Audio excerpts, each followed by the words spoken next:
Hello students, chapter 5 principles of inheritance and variation में हमारा आज का टॉपिक है पेडिग्री एनालिसिस।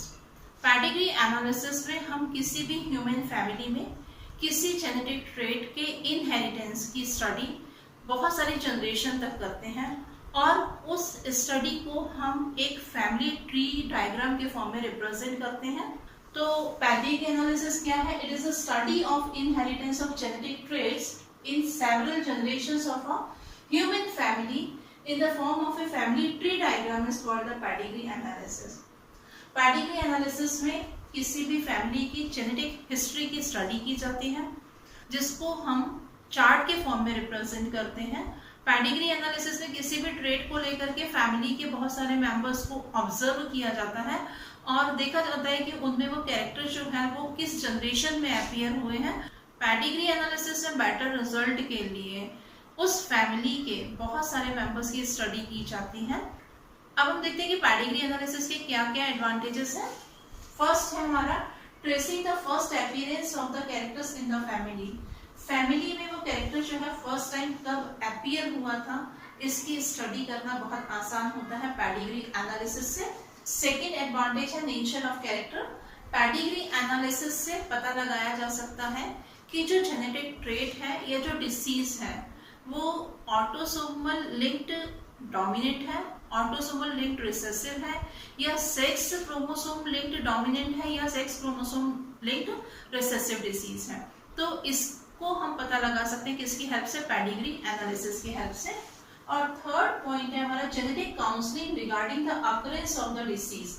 पेडिग्री एनालिसिस से बताया जा सकता है कि किसी भी फैमिली की जो आने वाली जनरेशन है उसमें वो डिसीज होगी या नहीं होगी या वो ट्रेट शो करेगा या नहीं। जैसे कि अभी हमने बात की कि पेडिग्री एनालिसिस में किसी भी ह्यूमन फैमिली में जेनेटिक ट्रेट के इनहेरिटेंस की स्टडी जो है उसको हम फैमिली ट्री डायग्राम के फॉर्म में रिप्रेजेंट करते हैं।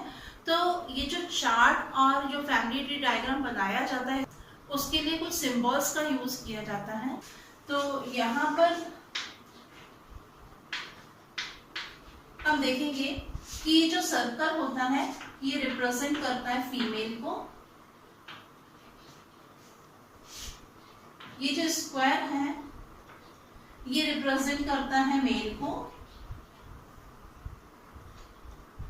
डायमंड शेप का स्ट्रक्चर रहता है, डायमंड शेप रिप्रेजेंट करता है सेक्स नॉट स्पेसिफाइड। अगर फीमेल अफेक्टेड है, नहीं जिस जेनेटिक ट्रेट की हम स्टडी कर रहे हैं वो जेनेटिक ट्रेट उस फैमिली की किसी फीमेल में है तो हम इसे इस तरह से सॉलिड सर्कल के फॉर्म में रिप्रेजेंट करते हैं, इसको फिल कर देते हैं।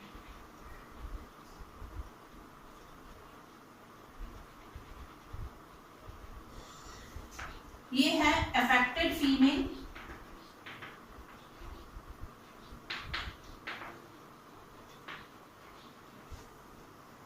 इसी तरह से अगर कोई मेल है वो डिसीज्ड है या जेनेटिक ट्रेट उसमें शो हो रहा है तो स्क्वायर को हम क्या करेंगे? सॉलिड स्क्वायर जो होगा वो रिप्रेजेंट करता है किसको? अफेक्टेड मेल को। इसके बाद में हम देखेंगे कि हमारे पास में सर्कल अगर हाफ फिल्ड है हमारा, या हम बोल सकते हैं कि जो स्क्वायर है हमारा वो हाफ फिल्ड है। हाफ फिल्ड स्क्वायर होगा या हाफ फिल्ड सर्कल होगा, ये रिप्रेजेंट करता है career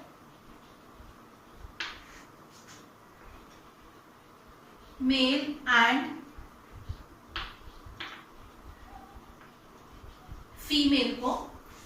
career male and female क्या होते हैं कि जब मेल या फीमेल में उस ट्रेट का जीन है पर वो ट्रेट उनमें रिप्रेजेंट नहीं हो रहा है, उनमें वो ट्रेट शो नहीं हो रहा है, पर उससे आने वाली जनरेशन जो है उसमें वो जीन जो होगा वो ट्रांसफर होगा और नई जनरेशन में वो कैरेक्टरिस्टिक्स जो होगा वो दिखाई देगा। यहाँ पर हम मेल के लिए जो स्क्वायर है उसको हाफ ड्रा करते हैं और फीमेल में सर्कल को हाफ ड्रा करते हैं। यहाँ पर एक चीज और हमको ध्यान रखनी है कि ये जो कैरियर है ये किनके लिए है? ऑटोसोमल लिंक्ड जीन के कैरियर होते हैं, सेक्स लिंक्ड जीन के कैरियर नहीं होते हैं। इसके बाद में हम यहाँ पर देखेंगे जो फीमेल्स रहती हैं वो सेक्स लिंक्ड रिसेसिव जीन की कैरियर होती हैं, उन्हें इस तरह से रिप्रेजेंट किया जाता है।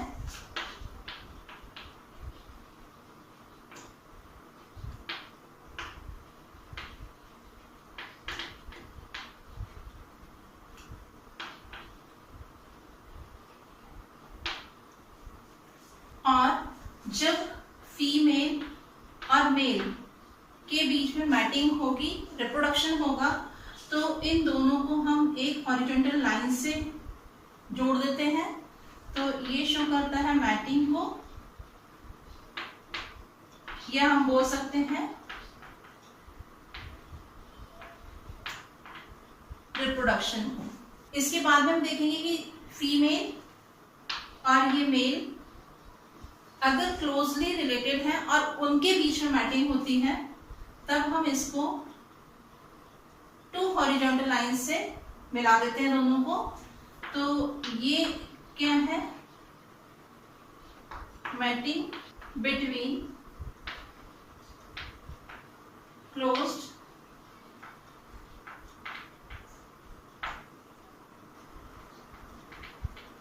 रिलेटिव्स। इसके बाद में जब हम एक कपल है, इससे बनने वाली जो जनरेशन है, तो नेक्स्ट जनरेशन को हम कैसे रिप्रेजेंट करते हैं? नेक्स्ट जनरेशन को हम कुछ इस तरह से रिप्रेजेंट करते हैं। ये शो करता है किसको? नेक्स्ट जनरेशन को। इसमें जो फीमेल है और मेल है उन दोनों को कनेक्ट कर दिया जाता है एक हॉरिजॉन्टल लाइन से, और उनसे बनने वाले जो ऑफ स्प्रिंग्स है, जो नेक्स्ट जनरेशन बनेगी, उसके लिए हम क्या करते हैं? एक वर्टिकल लाइन ड्रॉ करते हैं।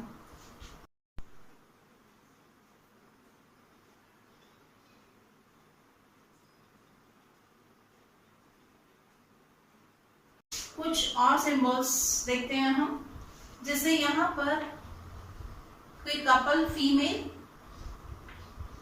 एंड मेल, इनको मैटिंग किया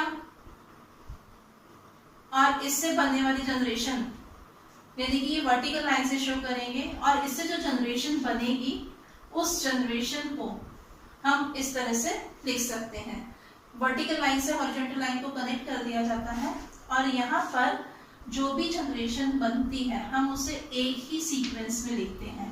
जैसे यहाँ पर अगर ये फीमेल मेल और इनसे जो नेक्स्ट जनरेशन बनी है उसमें तीनों डॉटर्स हैं, तो हम इस तरह से 3 सर्कल्स ड्रॉ करेंगे।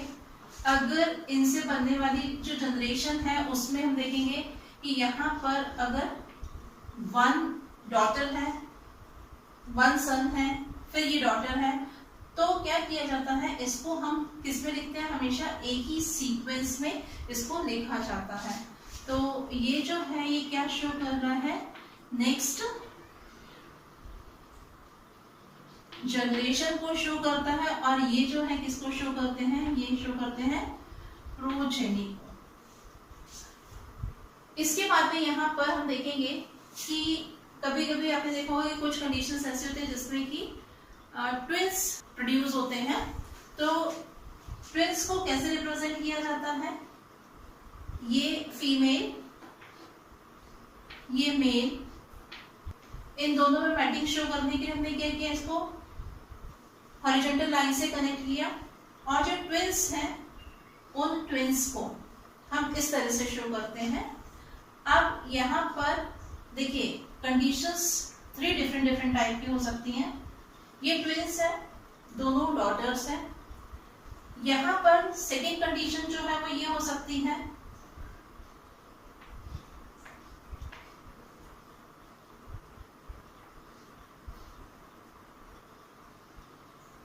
वन डॉटर और 1 सन, ट्विंस हो सकते हैं।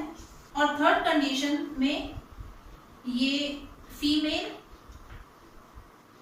और मेल, इनकी मैटिंग और इनसे प्रोड्यूस हो रहे हैं जो ट्विंस। तो यहाँ पर देखिए क्या होता है कि जो ट्विंस है या तो वो दोनों डॉटर हो सकती हैं, या जो ट्विंस है उसमें एक डॉटर और एक सन हो सकता है, और या यहाँ पर जो ट्विंस है उनमें दोनों ही क्या होंगे, सन होंगे।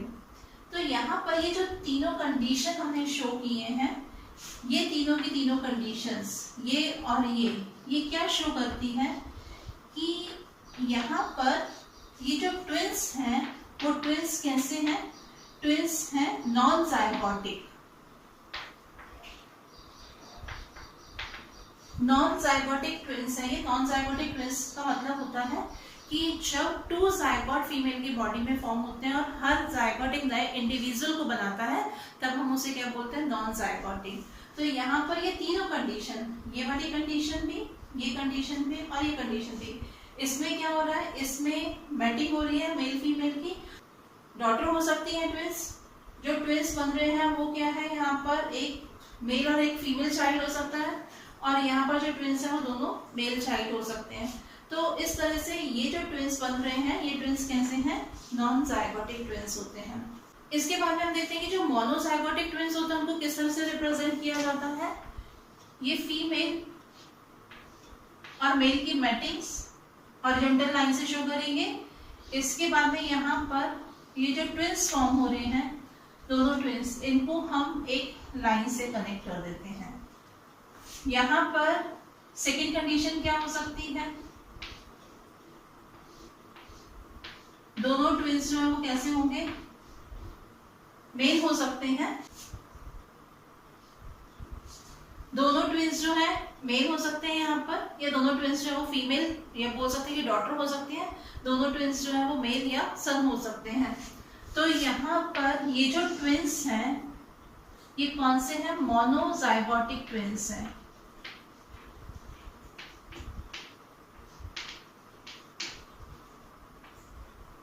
मोनोजाइगोटिक ट्विंस क्या होते हैं, जब सिंगल जाइगोट डिवाइड होता है और 2 सेल फॉर्म करता है, तो दोनों ही सेल से एक नया इंडिविजुअल बनता है, उसको हम बोलते हैं मोनोजाइगोटिक ट्विंस।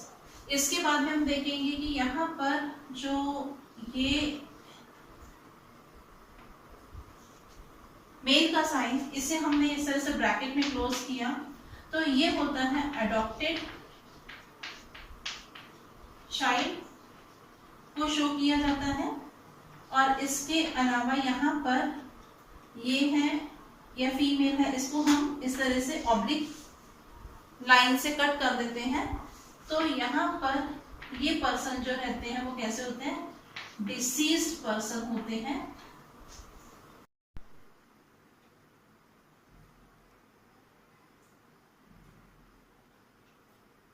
तो इस तरह से आज हमने जितने भी सिंबल्स पढ़े हैं, इन सभी सिंबल्स का यूज पेडिग्री एनालिसिस में पेडिग्री चार्ट बनाने में किया जाता है, या हम बोल सकते हैं कि फैमिली ट्री डायग्राम ड्रॉ करने में इसका यूज किया जाता है। नेक्स्ट क्लास में हम इसी चैप्टर को कंटिन्यू करेंगे। Thank you.